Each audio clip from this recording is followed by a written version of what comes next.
Selamat datang di training untuk Likom untuk segmen retail dan hospitality di tahun 2024 ini.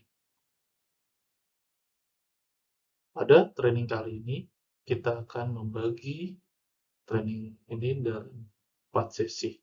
Yang pertama, tentang dasar pencahayaan. Yang kedua, dasar untuk mendesain pencahayaan.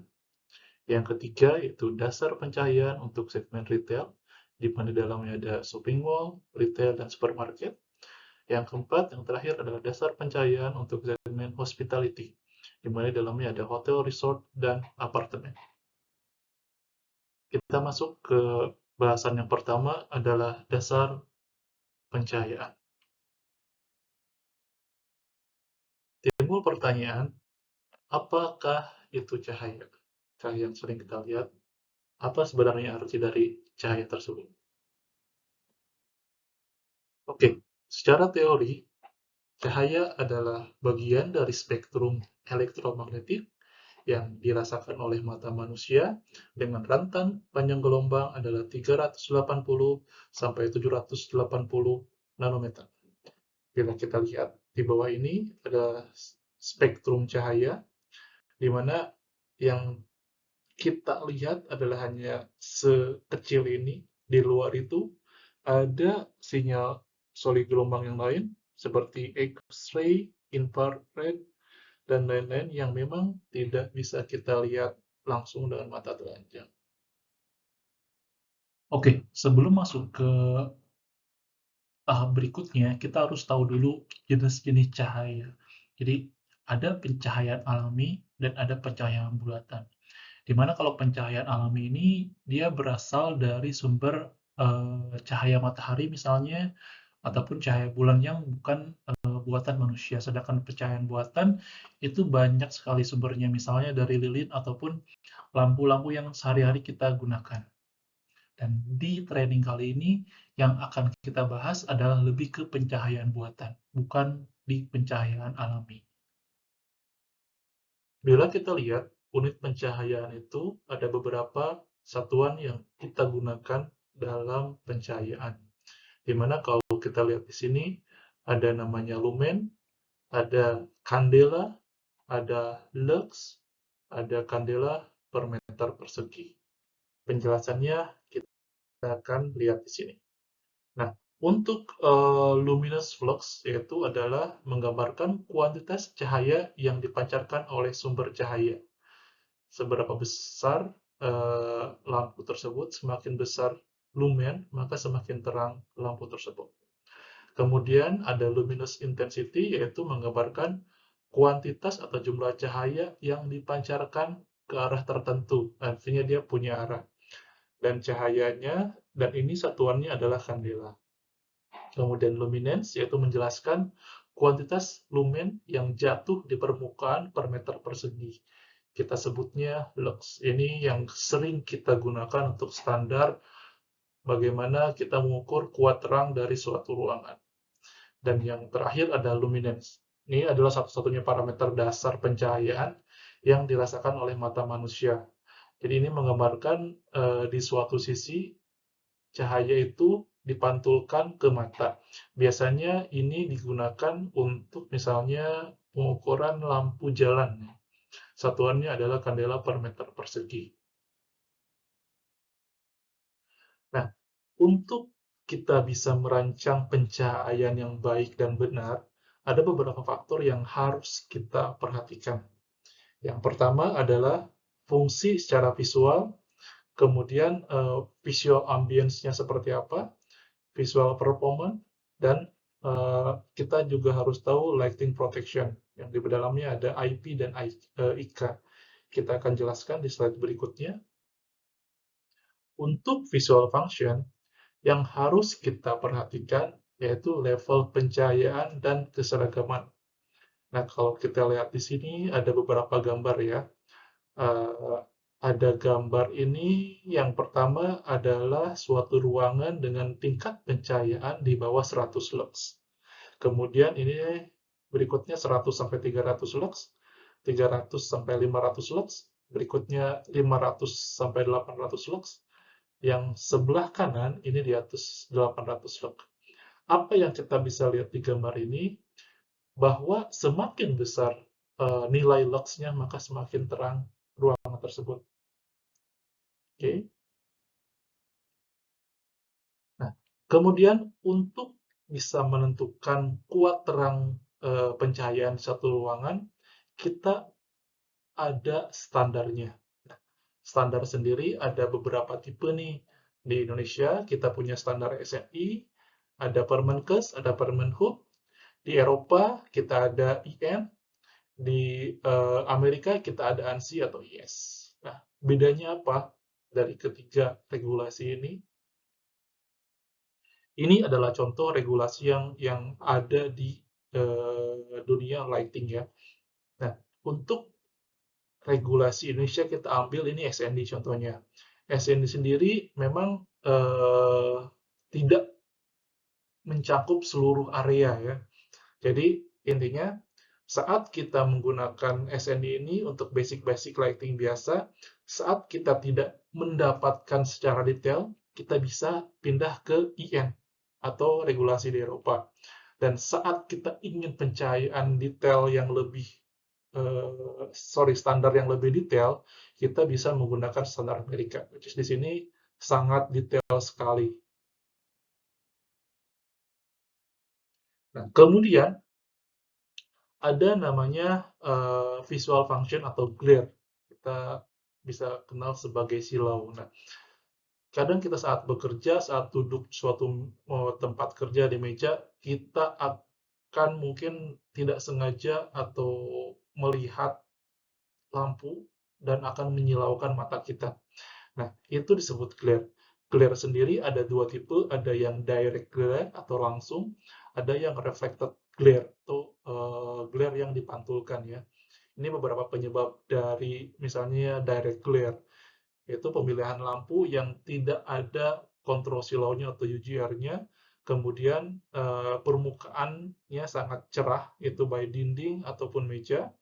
Efeknya adalah jadi kita akan lebih kehilangan konsentrasi, lebih banyak kesalahan yang akan kita buat, dan lebih lelah. Solusinya di sini adalah pilih lampu yang ada UGR-nya.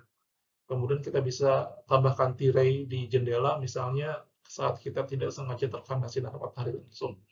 Untuk silau yang dipantulkan, ini penyebabnya adalah permukaan yang reflektif, terus penempatan lampu yang tidak tepat, dan posisi juga meja yang tidak tepat. Efeknya juga sama seperti tadi.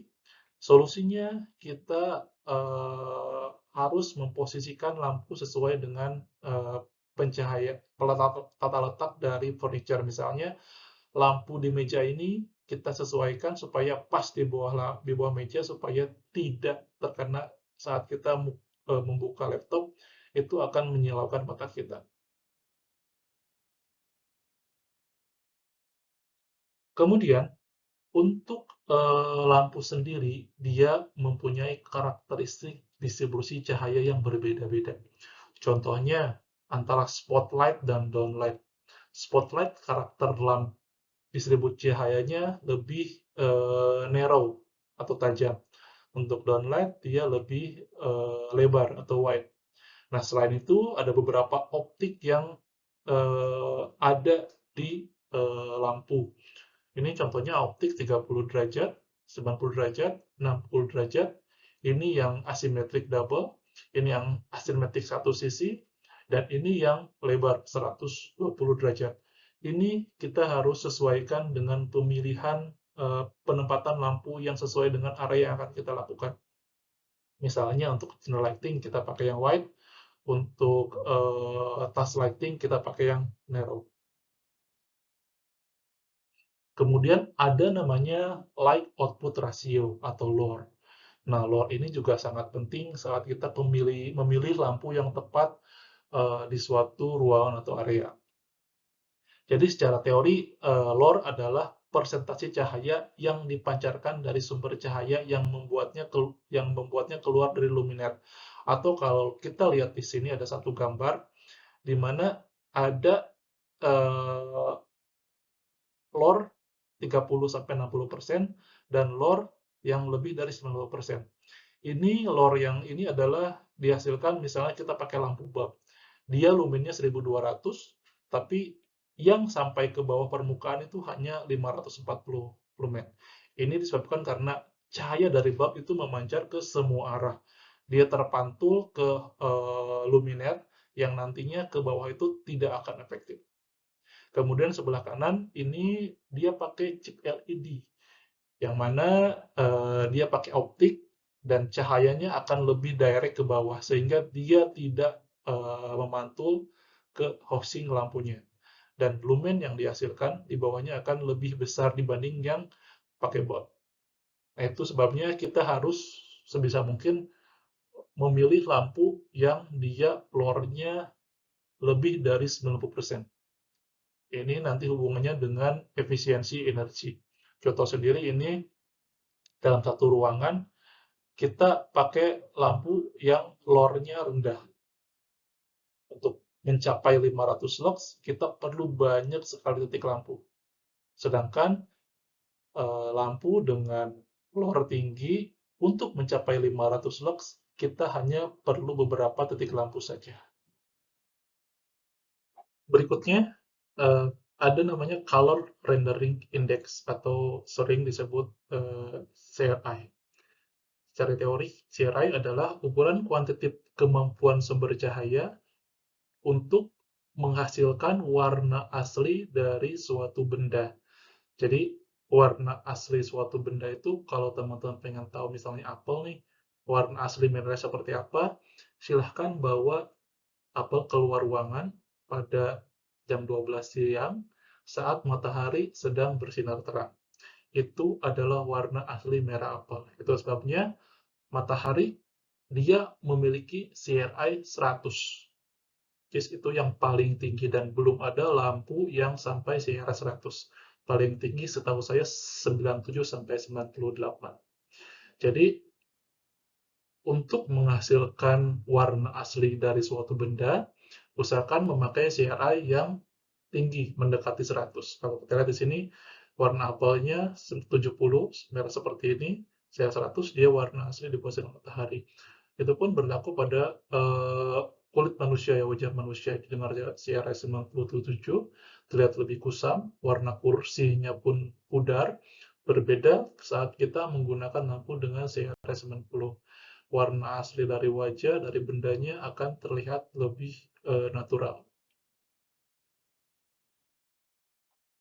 Kemudian ada namanya color temperature atau kita sebut CCT. Nah, color temperature ini adalah pada dasarnya ukuran seberapa kuning atau biru warna cahaya yang dipancarkan dari sebuah lampu jika diukur dalam satuan Kelvin. Nah, paling sering ditentukan antara 2200 Kelvin sampai 6500 Kelvin. Jadi kalau kita lihat di sini, semakin besar Kelvinnya, maka akan semakin putih lampu tersebut. Bahkan semakin tinggi dia akan cenderung biru. Semakin kecil nilai Kelvinnya, dia akan semakin kuning atau warm. Nah, itu pun aplikasinya nanti akan tergantung dari area yang akan digunakan. Misalnya untuk area hotel kita cenderung pakai warna warm 2700, 2500 sampai 3000 Kelvin. Sedangkan misalnya untuk office kita akan cenderung pakai 4000 sampai 6500 Kelvin.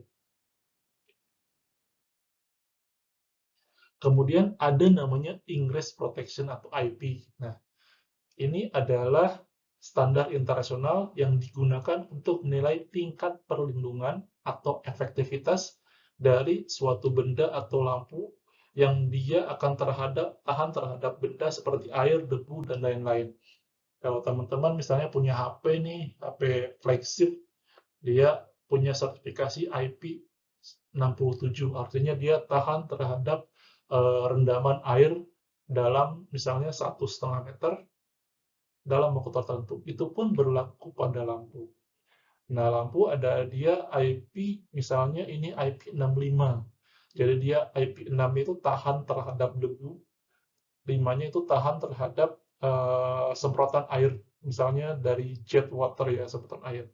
Nah, kenapa lampu harus ada IP-nya?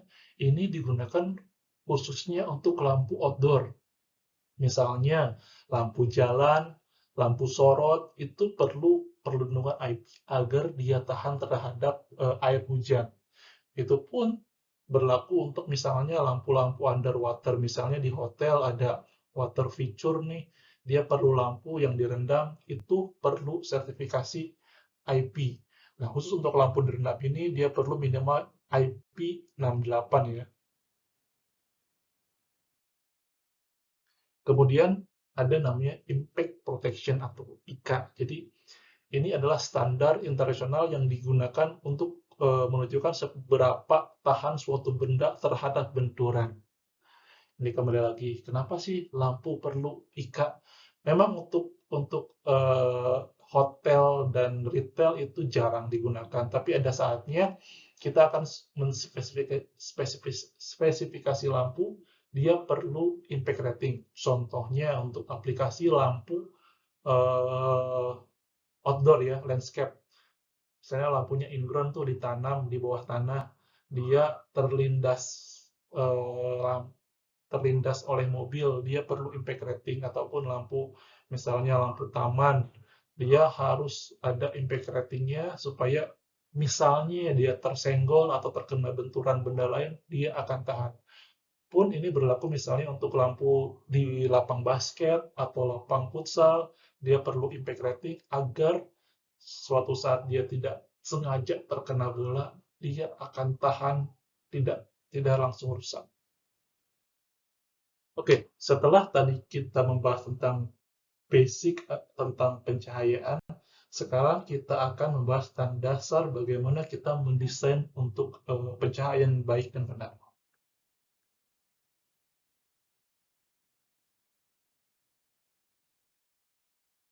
Dalam retail dan hospitality, ada aturan berdasar ketika kita mendesain. Pada dasarnya harus ada 3 layer dalam satu ruangan ya. Yang pertama, layer ambience, layer focal glow atau disebut dengan accent lighting, bisa juga disebut sebagai task lighting, dan yang terakhir adalah layer play of brilliant. Jadi penjelasannya seperti ini. Ambience adalah pencahayaan seminimal mungkin, menimbulkan bayangan. Karakter cahayanya halus atau diffuse, seperti kondisi ketika langit berawan atau overcast, bukan mendung ya. Fungsinya itu seperti memberikan warna dasar pada lukisan, sebelum kita menimpanya dengan bentuk atau warna lain. Sedangkan focal glow adalah pencahayaan yang bersifat tambahan atau directional. Biasanya juga disebut sebagai accent atau touch lighting.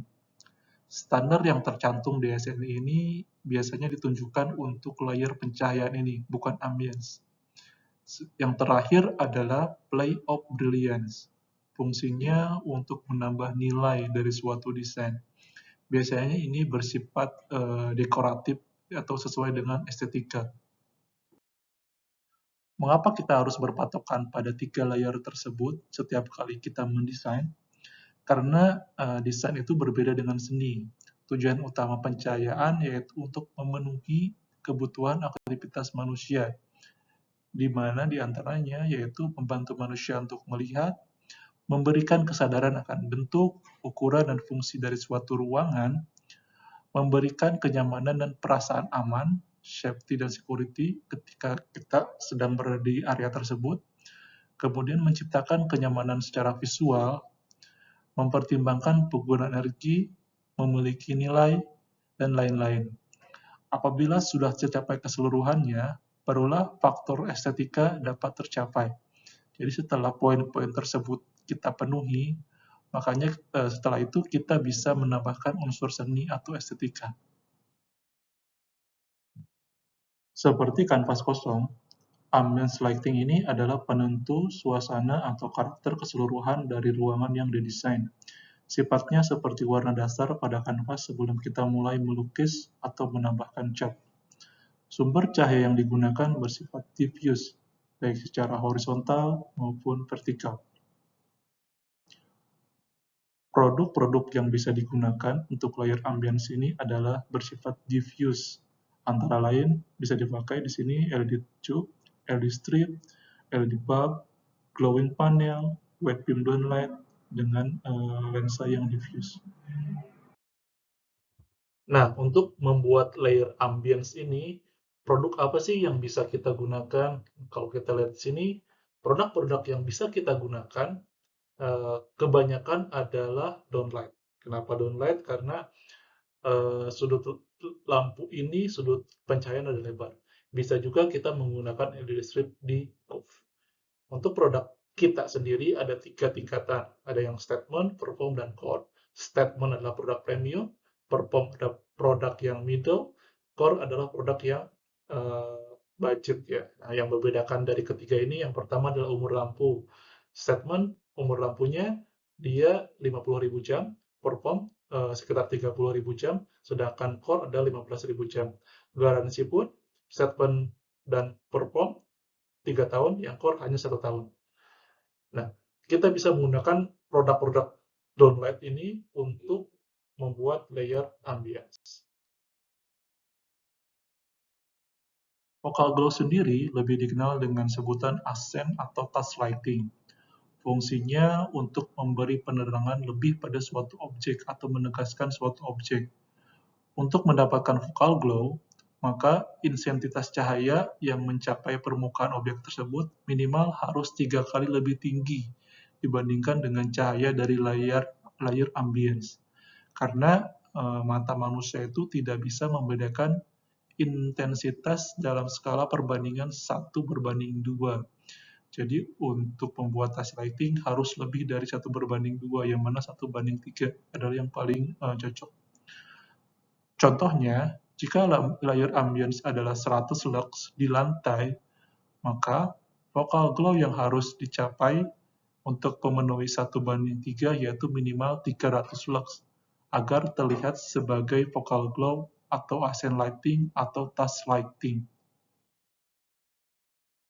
Untuk bisa membuat layer focal glow, kita bisa menggunakan produk-produk dengan sudut yang narrow, atau kita sebutnya di sini spot and projector.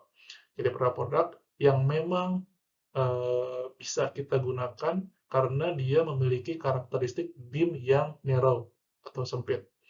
Nah, ini untuk produk-produk yang bisa digunakan di indoor ya, dimana kalau untuk retail hospitality sendiri, produknya banyak sekali di tahun 2024 ini, banyak pilihan sekali. Kategorinya yang perform, ada yang core, yang perform sendiri kita banyak, ada yang spotlight, yang modular, ada yang magnetic, ada yang track, dan lain-lain. Ini bisa kita gunakan dengan menggunakan sudut yang narrow. Layer Play of Brilliance ini merupakan sentuhan akhir dari suatu desain lighting ya, untuk menambah nilai atau value dari desain dan menggugah emosi pengguna dalam ruangan. Umumnya bersifat estetis dan memiliki cerita di baliknya juga. Jadi dalam ruangan, biasanya desainer ini sudah menyiapkan produk yang berfungsi sebagai brilian atau dekoratif.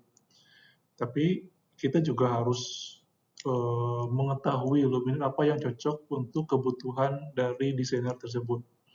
Jangan sampai apa yang dibutuhkan oleh desainer itu berbeda dengan apa yang kita punya.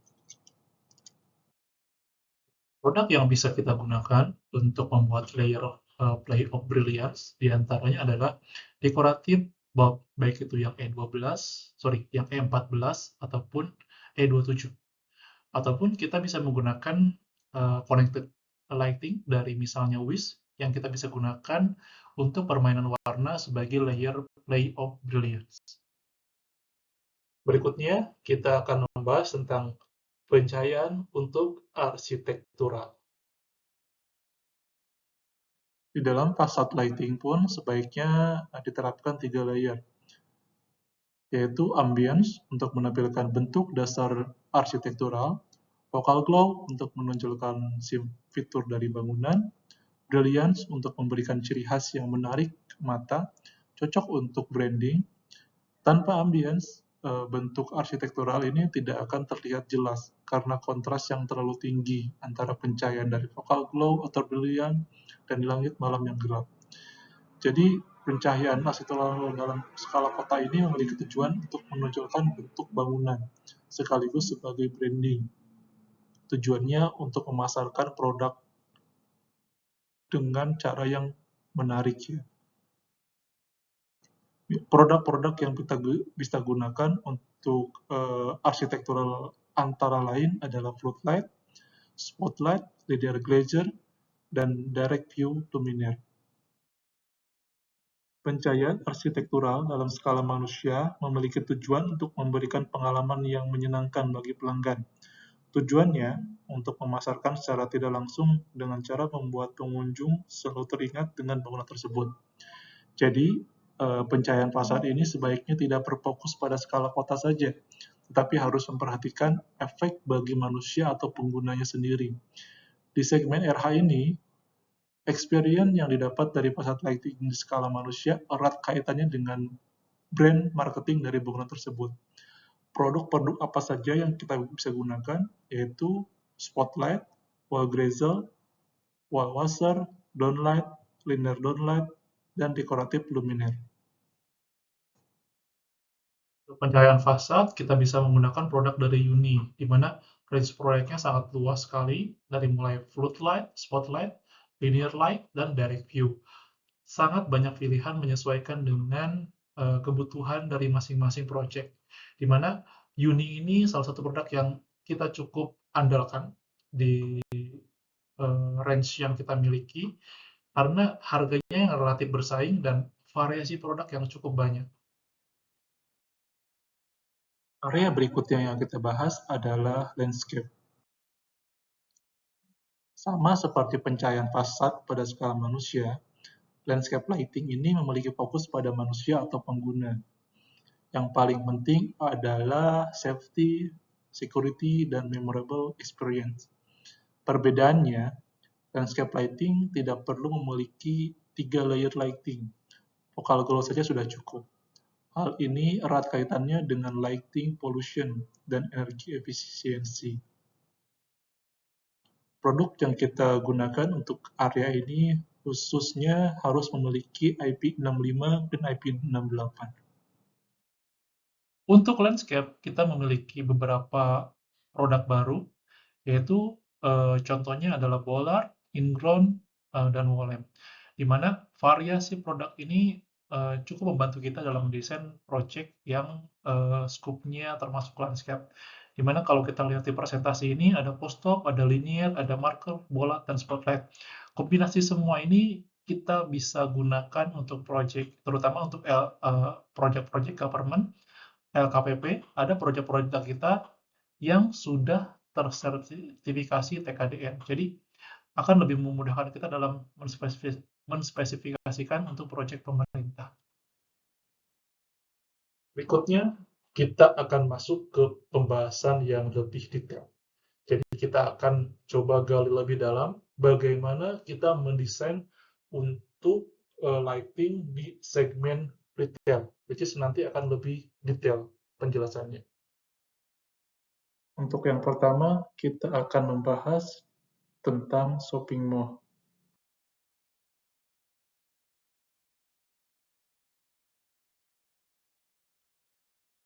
Apa itu shopping mall? Seperti apa pencahayaan pada shopping mall?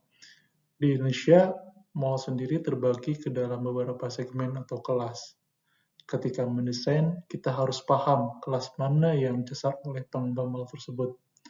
Tapi sebenarnya fungsi dan tujuan pencahayaan di shopping mall sendiri itu, mau apapun itu kelasnya, sebetulnya sama, yaitu untuk membuat pengunjung betah berlama-lama di dalam mall. Perbedaannya biasanya hanya mall kelas atas itu dituntut untuk memiliki ciri khas untuk membedakan dengan mall-mall lainnya. Sementara untuk mall kelas menengah ke bawah kebutuhannya hanya fungsional saja. Di dalam shopping mall, area-area mana saja yang perlu pencahayaan? Yang pertama, sudah pasti fasad atau architectural lighting. Kemudian ada public space yang di dalamnya termasuk koridor, toilet pengunjung, dan food court.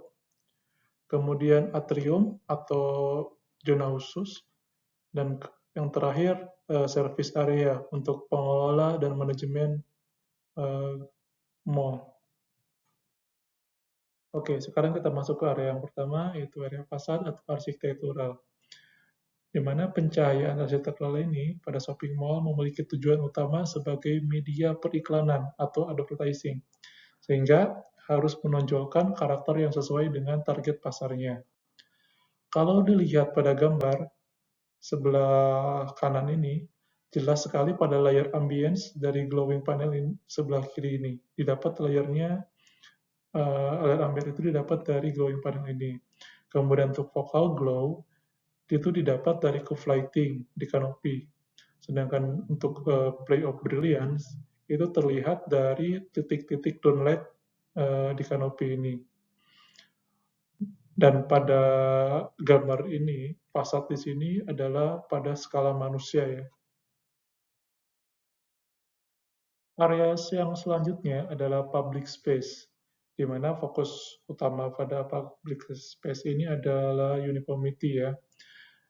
Area publik ini diutamakan memiliki pencahayaan yang merata atau uniform, baik horizontal maupun vertikal, dengan rasio tidak melebihi 1:3.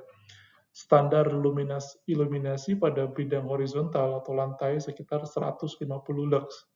Namun demikian, permainan cahaya dan bayangan sangat memungkinkan untuk dilakukan asal bersifat profesional. Jadi kombinasi antara berbagai produk yang memiliki karakter pencahayaan diffuse bisa dilakukan di sini. Permainan gelap terang pun atau bayangan dapat dilakukan asalkan tidak menimbulkan kesan gelap atau suram ya di bagian ini. Kemudian pertimbangkan pula keberadaan retail di sepanjang koridor yang nantinya akan memberikan ambience tambahan. Koridor yang terlalu terang membuat gerai retail perlu menaikkan standar pencahayaan mereka yang berakibat pada pemborosan energi. Misalnya di koridor dia kita ukur 150 lux di lantai, maka di gerai-gerai tokonya itu pasti dia akan berubah-ubah lebih terang dibanding dengan lux level di koridor. Maka misalnya untuk mencapai 1:3, maka mereka akan menaikkan sekitar 450 lux di area toko tersebut. Maka itu akan berimbas pada pemborosan listrik di mall tersebut. Berikutnya, kita masuk ke zona istimewa dalam sebuah mall, yang biasanya bersifat musiman ya. Bentuk umum yang sering kita temui adalah atrium atau foyer. Di area ini biasanya digelar acara atau pertunjukan yang musiman ya, di mana dia memerlukan pencahayaan khusus atau stage lighting. Di mall-mall yang memang menggunakan area ini untuk pertunjukan yang sangat serius, biasanya mereka juga akan menyiapkan lampu-lampu khusus untuk mendukung keperluan tersebut. Tapi, kalau misalnya kebutuhan cukup standar, kita bisa mengandalkan portofolio yang kita miliki, yang sesuai untuk high ceiling, misalnya dengan high bay atau floodlight yang memenuhi standar untuk void atau atrium. Oke, berikutnya kita akan masuk ke pembahasan yang tidak kalah penting, yaitu untuk retail. Retail lighting yang juga disebut sebagai flagship. Retail project ini umumnya bersifat komersial dan menonjolkan karakter atau brand image dari suatu produk atau brand, mengutamakan desain yang efisien, serta menarik minat konsumen untuk membeli produk. Yang perlu dipahami adalah retail seperti apa yang kita tangani, seperti apa brandnya, berapa perkiraan budgetnya, apakah cukup dengan spotlight saja atau harus didesain secara custom. Satu hal yang penting pada pencahayaan retail adalah efisiensi. Nah, efisiensi ini maksudnya dari segi desain maupun penggunaan energi. Mulai dari segi bentuk, pengadaan barang, sampai memasang dan mengganti lampu, semuanya itu harus efisien. Yang kedua, setelah efisien adalah fleksibel. pencahayaan untuk retail itu harus fleksibel. Kenapa? Karena kebutuhannya yang dinamis. Biasanya retail-retail ini memiliki jadwal periodik yang digunakan untuk replacement. Bentuknya bisa berupa menggeser fokus utama di dalam toko atau sesederhana mengganti window display. Itulah kenapa lampu track light atau spotlight track adalah solusi terbaik yang digunakan untuk retail. Tapi apakah track spotlight saja sudah cukup? Itu yang harus kita pikirkan. Nantinya bisa dikombinasikan juga dengan lampu-lampu downlight yang lainnya sesuai dengan kebutuhan. Di dalam retail tetap diperlukan 3 layar pencahayaan. 3 aspek utama yang membentuk karakter sebuah retail adalah ambience, accent lighting atau focal glow, kemudian product appearance atau brilliance. Untuk accent lighting dan appearance, perlu dipastikan bahwa CRI yang digunakan itu tidak kurang 80, idealnya adalah 90. Tapi itu biasanya berlaku untuk benda-benda yang memiliki warna-warna cerah ya, seperti merah, kuning, dan lain-lain. Untuk warna yang hanya hitam putih saja, misalnya seperti ini, tidak terlalu penting CR 90. Sebenarnya 80 saja sudah cukup. Jadi untuk retail ini kita bisa menggunakan sumber lampu yang berbeda-beda ya. Meskipun memiliki intensi yang jelas pada produk, pencahayaan pada retail tetap memerlukan kombinasi antara sumber pencahayaan yang diffuse atau fokus atau focal glow untuk menjaga uniformity. Standar pencahayaan dapat bervariasi antara 500 sampai 700 lux, disesuaikan dengan iluminasi pada koridor luar toko. Dan kenyamanan pengunjung ketika berada dalam toko itu merupakan aspek yang penting. Jadi idealnya tetap ada kombinasi antara 3 layer lighting tadi ya. Contohnya, spotlight yang digunakan pada retail tidak terpaku pada satu beam angle, melainkan kombinasi sesuai fungsi. Misalnya white beam untuk menciptakan ambience dan diarahkan ke lantai. Kemudian untuk menanggi produk digunakan sudut yang narrow atau medium. Tergantung ukuran produk dan displaynya juga jarak dari lampu ke produknya. Selanjutnya, kita akan masuk ke supermarket. Kita akan membahas lebih dalam tentang bagaimana mendesain pencahayaan di supermarket. Dari segi desain, sebenarnya supermarket ini lebih sederhana dibandingkan dengan retail atau flagship store. Kesulitannya utamanya di sini adalah bagaimana kita menciptakan pencahayaan yang efisien mungkin.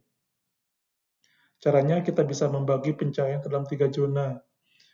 Yang pertama, zona koridor atau aisle.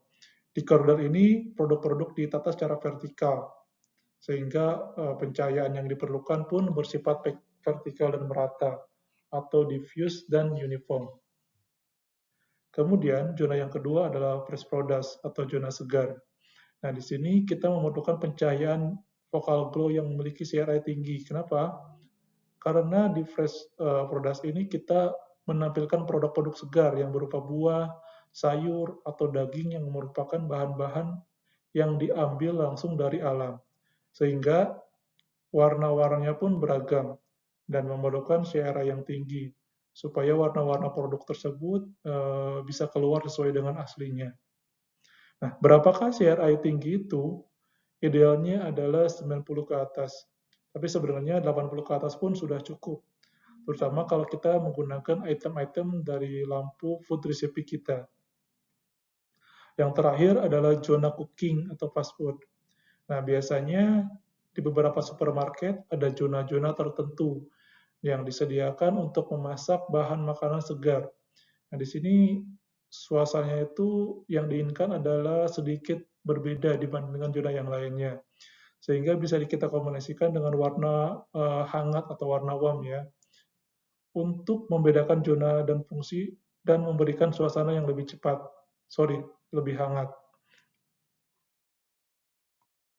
Jika tadi kita sudah membahas basic lighting, dasar pencahayaan untuk retail, sekarang kita akan membahas lebih detail tentang bagaimana kita menyusun pencahayaan khusus untuk segmen hospitality.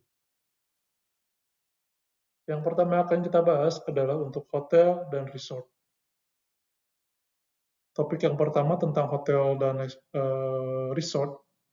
Nah, kedua bangunan yang mengedepankan pelayanan atau servis dan memiliki fasilitas akomodasi berupa guest room, restoran, bar, spa, meeting atau conference room, ballroom atau lounge. Nah, hotel dan resort sendiri merupakan dua bangunan yang memiliki karakter dan fungsi yang berbeda. Hotel umumnya berlokasi di daerah perkotaan dengan ketinggian bangunan bisa mencapai belasan atau puluhan lantai. Fungsinya pun lebih banyak digunakan untuk mendukung aktivitas bisnis. Sementara resort berada di dekat dengan alam, misalnya resort di daerah pantai atau pegunungan dengan ketinggian bangunan berada di kisaran 3-5 lantai. Aktivitasnya pun cenderung lebih santai karena lebih banyak digunakan untuk liburan, bukan bisnis seperti di hotel. Setelah mengenali perbedaan karakter dan fungsi dari hotel dan resort, selanjutnya kita bisa mulai mendalami mengenai pencahayaan di kedua bangunan ini. Setelah mengedepankan 3 layer lighting yang sudah dijelaskan di sesi sebelumnya, yaitu ambience, focal glow, dan play of brilliance, selanjutnya kita bisa menambahkan 3 aspek penting yang harus diperhatikan, yaitu flexibility, human center, dan energy conservation. Nah, seperti apa ketiga aspek tersebut berperan? Yang pertama, flexibility ini, kita tahu bahwa restoran beroperasi selama 24 jam tanpa henti ya. Di sini berarti kebutuhan pencahayaan akan berbeda-beda sesuai dengan fungsi, waktu, dan penggunaannya. Artinya, penggunaan kontrol sistem di hotel ini dan resort itu sangat penting supaya dapat mengakomodasi perbedaan kebutuhan tersebut. Kemudian human center. Seperti yang dibahas sebelumnya, hotel dan resort bergerak di bidang jasa atau servis. Tamu-tamu yang datang ke hotel ini pun bisa jadi berasal dari berbagai lokasi yang berbeda dan mungkin datang dalam keadaan lelah atau jet lag ya. Makanya pencahayaan di hotel ini atau resort ini harus berfokus pada kenyamanan pengguna atau tamu. Kemudian energy conservation. Sekali lagi karena beroperasi 24 jam tanpa henti, maka sebisa mungkin solusi pencahayaan yang ditawarkan ini harus memperhatikan penghematan energi. Sampai sejauh atau sedalam apa ketika aspek tambahan tersebut berperan, ini tergantung dari hotel atau resort apa yang dikerjakan. Jadi kita harus mempelajari beragam brand dan kelas-kelasnya sebelum kita mulai mendesain. Biasanya mereka telah memiliki standar yang harus dipenuhi, terutama untuk brand-brand besar, mereka sudah mempunyai standar tersendiri untuk lighting ya. Jadi kita harus mengikuti standar dari mereka. Untuk pencahayaan di hotel ini, ada area yang akan kita bahas. Yang pertama, fasad. Yang kedua, landscape. Kemudian public space, guest room, food and beverage, meeting room, dan yang terakhir adalah ballroom. Kita akan coba membahas bagaimana konsep kita merancang lighting untuk area-area tersebut. Area pertama yang kita bahas adalah fasad. Sama seperti fasad lighting pada bangunan lainnya, fasad lighting pada hotel dan resort ini pun memiliki tujuan untuk membangun brand image. Kalau kita coba lihat pada gambar di samping ini, di bagian atas ini adalah W Hotel dan di bawah ada Fairmont Hotel. Keduanya sama-sama hotel dengan kelas yang setara dan berada di kota besar. Tapi image yang ditampilkan keduanya sangatlah berbeda. Karena memang secara branding mereka memiliki image yang berbeda. Jadi untuk hotel ada 2 skala yang harus diperhatikan ya. Yang pertama skala kota atau branding untuk skala kota. Yang kedua adalah skala manusia yang sifatnya adalah fungsional. Untuk resort kita fokus pada skala manusia saja karena resort tidak memiliki skala kota. Ini berkaitan dengan ketinggian bangunan yang dibatasi, maksimum di 3-5 lantai. Jadi untuk resort kita lebih fokus pada efek pencahayaan pada skala manusia saja, sekaligus efeknya terhadap lingkungan sekitar bangunan. Kalau perlu, kita ukur kondisi existing di sekitar bangunan tersebut, supaya terlihat apakah facade lighting yang kita desain terlihat berlebihan atau tidak. Karena biasanya resort berada di daerah yang dekat dengan alam, tidak seperti pada perkotaan, kondisinya akan cukup gelap, sehingga kalau kita mendesain fasad yang terlalu terang, maka itu akan menjadi light pollutant ya, polusi polusi pencahayaan, dan itu tidak baik buat alam sekitarnya. Area eksterior berikutnya yang akan kita bahas adalah landscape. Nah, bagaimana pencahayaan yang tepat untuk area landscape? Yaitu dengan mengedepankan experience atau pengalaman ketika kita berjalan di area landscape tersebut, yaitu pada malam hari. Sehingga tujuan utama pencahayaan untuk area landscape adalah menciptakan safety dan security. Jadi harus dipastikan pengunjung merasa aman dan nyaman ketika berada di area landscape pada malam hari. Aspek berikutnya yang perlu diperhatikan adalah aspek estetika. Nah, hal ini terutama berhubungan dengan resort karena ukuran landscape pada resort ini jauh lebih besar dibanding dengan landscape pada bangunan hotel, terutama hotel di perkotaan ya. Karena hotel biasanya berada di tengah kota sehingga lahannya pun cukup terbatas. Sementara resort mereka menjual brand image melalui area landscape yang luas ini. Karena image mereka adalah untuk menjual suasana yang berdekatan dengan alam. Berikutnya adalah area public space. Yang diincar di public space ini adalah suasana welcoming. Nah, area publik ini pada hotel atau resort mencakup reception, lobby, lift, dan koridor. Tingkat terang dan uniformity mengacu pada karakter hotel atau resort yang serta lokasi yang bersangkutan. Tidak ada standar yang mengikat, namun memerlukan perhitungan yang lebih detail. Area lobby dan reception harus memberikan first impression yang berkesan. Keberadaan 3 lapis pencahayaan, ambience, focal glow, dan brilliant sangat penting di area ini. Area lobby di hotel atau resort sebaiknya betul-betul memadukan 3 layer tersebut. Di sini hotel operator harus show off dan memberikan first impression yang baik. Pada gambar terlihat bahwa ambience dibangun dari keberadaan self glowing di wall lamp ya.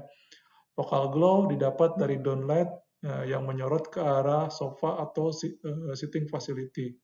Sedangkan brilliance didapat dari chandelier. Nah, keseimbangan adalah kunci. Bayangkan kalau salah satu elemen ditiadakan, hasilnya akan timpang. Area berikutnya adalah guest room atau villa. Jika sebelumnya di area publik kita ingin membangun suasana welcoming, di area ini kita ingin membangun suasana yang lebih rileks atau santai. Karena memang fungsi dari guest room atau villa ini adalah untuk beristirahat ya. Umumnya hotel operator telah memiliki standar pencahayaan yang perlu diikuti. Pastikan jenis lampu yang dipilih sesuai dengan standar. Ini ada beberapa lampu yang harus kita perhatikan untuk area guest room. Yang pertama adalah lampu foyer, sebaiknya memiliki sudut yang lebar untuk mengisi ruangan atau memberi ambience. Kemudian untuk area bathroom harus memiliki lampu dengan lux minimal 150 di lantai. Agar tujuannya housekeeping bisa dengan mudah atau tidak kesulitan ketika membersihkan area tersebut. Kemudian di depan cermin perlu diberikan sumber cahaya yang diffuse. Nah, ini biasanya si tamu cukup rewel untuk area ini. Makanya benar-benar harus kita perhatikan agar pencahayaannya bisa merata ke muka dari tamu tersebut. Tidak hanya direksional dari atas ke bawah. Itu bisa menimbulkan shadow yang tidak nyaman jika kita sedang bercermin. Kemudian Untuk reading light harus memiliki sudut atau beam angle yang tajam atau narrow, dan juga harus fleksibel atau adjustable. Ini berlaku untuk lampu reading light yang dipasang di ceiling ataupun di kamar tidur. Itu harus narrow dan bisa diarahkan atau adjustable. Selanjutnya adalah area F&B atau food and beverage. Tema dari lighting ini adalah fleksibilitas. Hotel memiliki fasilitas restoran all day dining yang beroperasi sepanjang hari, mulai dari breakfast, lunch, afternoon coffee atau tea, dinner, sampai dengan late night bar. Nah, semuanya ini memiliki fungsi berbeda dan memerlukan pencahayaan dengan suasana berbeda juga. Kita harus memahami aktivitas yang berlangsung untuk menentukan permainan kontras cahaya sebagai dasar dari membangun suasana. Nah, sebenarnya pencahayaan untuk area ini hampir sama dengan area lobby, namun ditambah dengan fleksibilitas. Pastikan setiap meja mendapatkan accent lighting yang cukup. Perhatikan juga bahwa ada sebagian meja yang bisa digeser untuk digunakan satu grup atau rombongan besar. Selalu usulkan untuk menggunakan beberapa preset atau skenario di dalam satu hari untuk memenuhi kebutuhan suasana yang berbeda-beda. Jika tidak memungkinkan, maka bisa mengatur dari grup lampunya sendiri untuk memenuhi kebutuhan dari area F&B ini. Kemudian area meeting atau conference room. Yang dikejar dari ini adalah fungsionalitas ya. Meeting atau conference room ini memberikan revenue lebih tinggi ya dibanding dengan guest room, terutama pada city atau bisnis hotel. Nah, di dalamnya ini harus selalu ada 3 fungsi preset. Yang pertama ada welcome scene, di mana penerangan standar untuk diskusi tanpa menggunakan proyektor. Kemudian presentation mode, ketika proyektor atau TV yang dinyalakan dan ruangan diredupkan untuk mengurangi pantulan cahaya pada layar. Kemudian mode conference call, ini diperlukan pencahayaan yang merata atau diffuse atau uniform ya, dengan standar 500 lux pada wajah atau vertikal, agar tertangkap kamera atau webcam dengan jelas. Kemudian area ballroom. Di sini fleksibilitasnya lebih advance ya. Sama seperti meeting atau conference room, ballroom ini juga memberikan revenue yang lebih tinggi dibandingkan dengan guest room. Pencahayaan ballroom ini harus mampu memenuhi kebutuhan aktivitas, diantaranya meetings atau video conference. Dengan dengan 3 skenario dasar seperti pada meeting room. Kemudian dining, ketika ruangan difungsikan sebagai tempat gala dinner dan sejenisnya, ballroom ini harus memiliki suasana seperti restoran. Kemudian untuk party, celebration atau performance, untuk acara seperti ini, contohnya pernikahan ya atau pertunjukan. Dan kadang juga dari I/O-nya dia sudah menyediakan lighting sendiri. Jadi kita harus mempunyai skenario yang nantinya bisa fleksibel dipadukan dengan state lighting istilahnya. Selanjutnya kita akan membahas lighting untuk apartemen. Apartemen sendiri merupakan bangunan yang berfungsi sebagai akomodasi jangka panjang ya, dengan fasilitas di dalamnya seperti F&B, spa, gym, minimarket, supermarket, dan lain-lain. Konsepnya memiliki dasar desain yang hampir sama dengan city hotel, namun ini cenderung lebih menekankan fungsional, efisiensi, dan kemudahan maintenance untuk jangka panjang ya. Pencahayaan fasad atau arsitektural ini cenderung minim. Fokus yang diutamakan pada area publik atau reception lobby dan untuk area landscape. Terima kasih atas waktunya yang sudah diberikan. Mudah-mudahan apa yang sudah disampaikan bisa bermanfaat bagi kita semua. Selamat pagi, selamat siang, sampai jumpa.